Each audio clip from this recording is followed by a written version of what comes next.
Vamos, então, agora para as estratégias e opções de tratamento farmacológico, inclusive os corticosteroides inalados e os broncodilatadores. Esses são documentos da Iniciativa Global contra a Asma, a AGINA, que publica anualmente relatórios atualizados, baseados em evidências e elaborados por um grupo de experts internacionais. E a gente tem aqui, à esquerda, o relatório completo e à direita um guia de bolso, que é uma versão menor. Então, esse especificamente é para adultos e crianças acima de 5 anos e há informações para crianças menores no relatório mais completo. Esses documentos eles são feitos para serem adaptados em países diferentes, em regiões diferentes. E no Brasil, a gente tem cumprido essa missão de adaptar essas recomendações para uso aqui,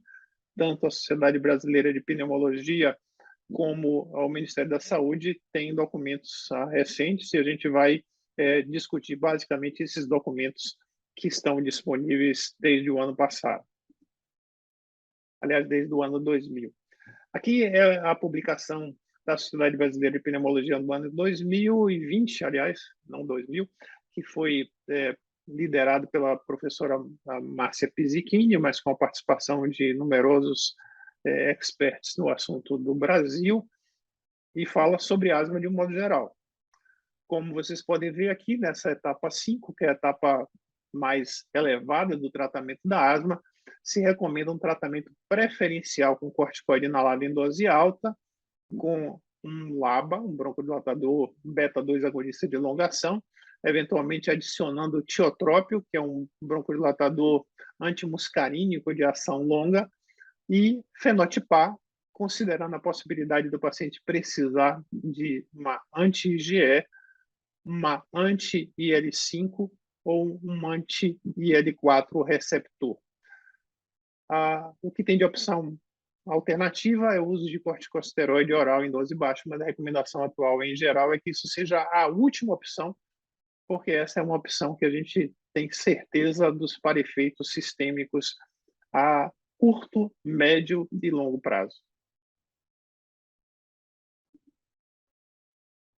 Chamando a atenção da etapa 4 e da etapa subsequente, que é a 5, a gente tem aqui, então, a recomendação da etapa 4, que é aquela que precede o que se estabelece como critério para asma grave, o corticosteroide inalado em dose média, mais um broncodilatador beta-2 agonista de elongação, a gente tem dois, né, o salmeterol e o formoterol,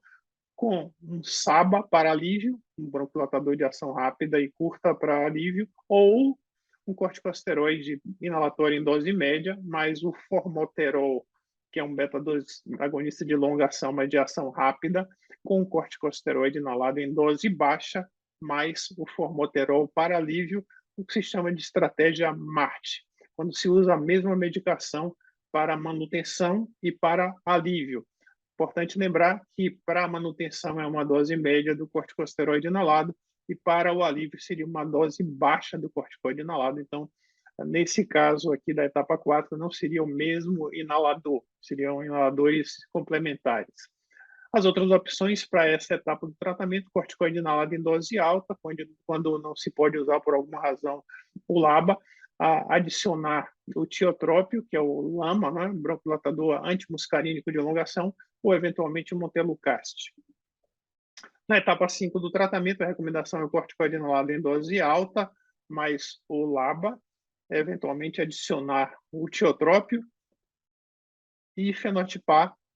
para avaliar a elegibilidade para anti-IgE, anti-IL-5 ou anti-IL-4 receptor. Na verdade, na minha opinião, a fenotipagem com a contagem de eosinófilo no sangue periférico, com testes alérgicos, é uma coisa relativamente simples, a gente pode fazer muito antes da etapa 5 para já estar com o paciente preparado no caso de necessidade, porque isso também orienta um pouco as opções de tratamento e o ajuste de tratamento, como, por exemplo, a necessidade de doses mais altas de corticosteroide inalado, se o paciente tem muita eosinofilia persistente. Finalmente, como eu mencionei, última opção, corticoide oral em dose baixa. Esse é um documento geral da Sociedade de Pneumologia, publicado em 2020, sobre asma. Vale a pena chamar a atenção que nessa categoria dos antimuscarínicos, que são usados para DPOC há muito tempo, como vocês sabem, mas foram incorporados para o tratamento da asma há menos tempo, a gente tem dois tipos de vias patogênicas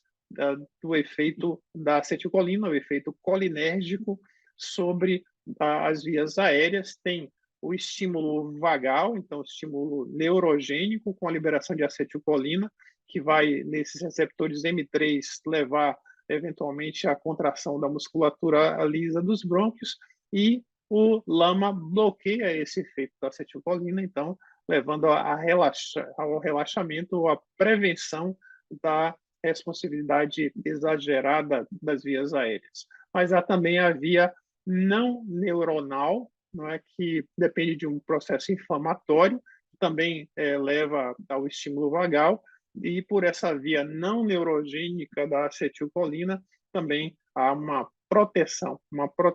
contra o broncoespasmo, contra a hiperresponsividade brônquica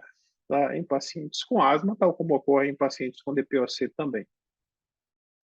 Mas vamos aqui dar uma olhada nas doses de corticosteroides inalatórios licenciados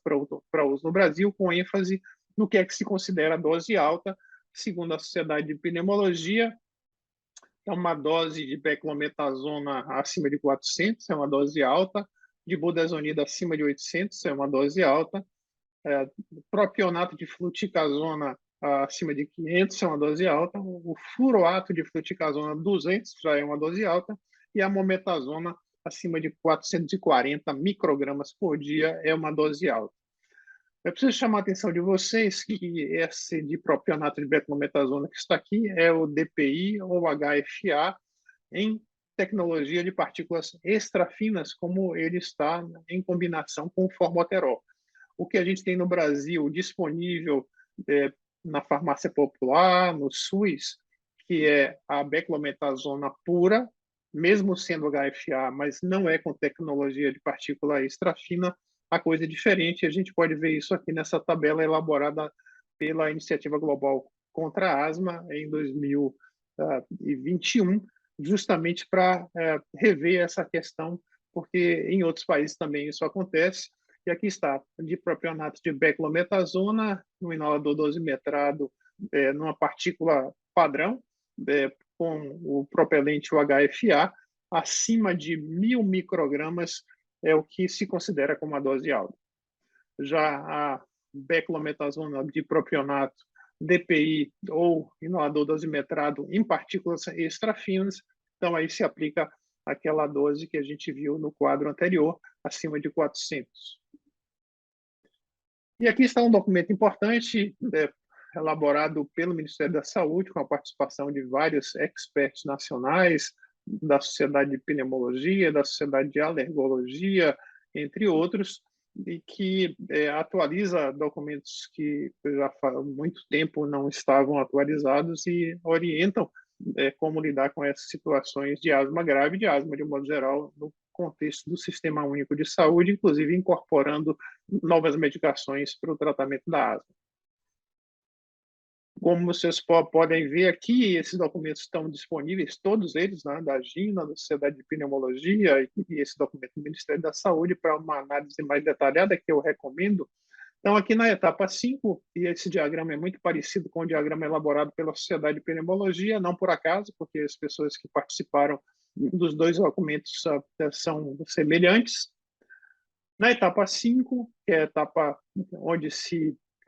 encontram os pacientes com asma grave, habitualmente, o tratamento preferencial corticoide inalado com dose alta, mais LABA. O Ministério não incorporou o tiotrópio ainda para o tratamento da asma grave.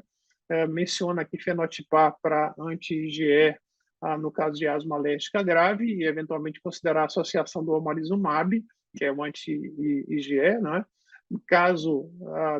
de asma eosinofílica, em adultos, associar mepolizumab, de acordo com critérios que a gente vai ver em seguida. Como outras opções, de novo, adicionar corticosteroide oral em dose baixa. E aqui eu não estou me referindo ao uso de um curso de corticosteroide para controlar uma exacerbação, mas aqui é a manutenção de um corticosteroide do paciente que vive exacerbando ou que ele não fica controlado com as outras opções de tratamento que estão aqui listadas.